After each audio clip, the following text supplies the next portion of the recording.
Section 4, Forward to the Third Edition. By 1976, a movement that had started with two men in Akron had spread to nearly 90 countries and somehow stayed just as personal as the first conversation.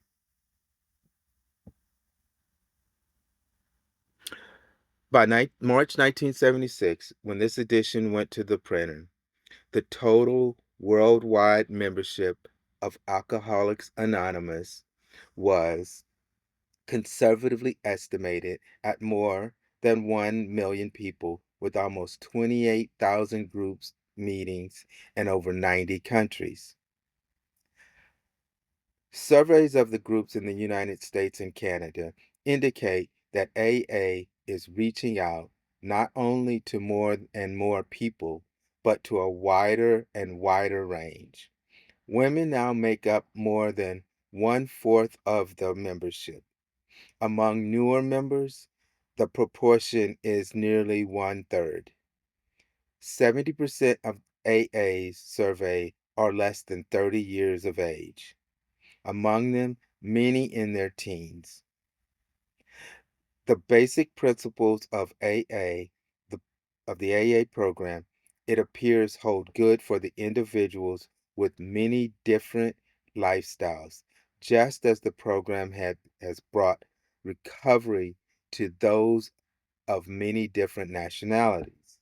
The steps that summarize the program may be called Los 12 Pasos in one country, but they trace exactly the same path to recovery that was blazed by the earliest members of Alcoholics Anonymous. In spite of the great increase in the size and span of this fellowship, at its core, it remains simple and personal. Each day, somewhere in the world, recovery begins when one alcoholic talks with another alcoholic, sharing experience, strength, and hope. Here's some summary. So this forward is more brief than the other, than especially the second summary. And it reports that Anonymous had grown to millions, to over 1 million members, and lots of groups, almost nearly 30,000. It highlights a widening membership. Women made up more than a quarter of all members, and 7% of those surveyed were under 30, and some still in their teens. The forward emphasizes that despite the dramatic growth and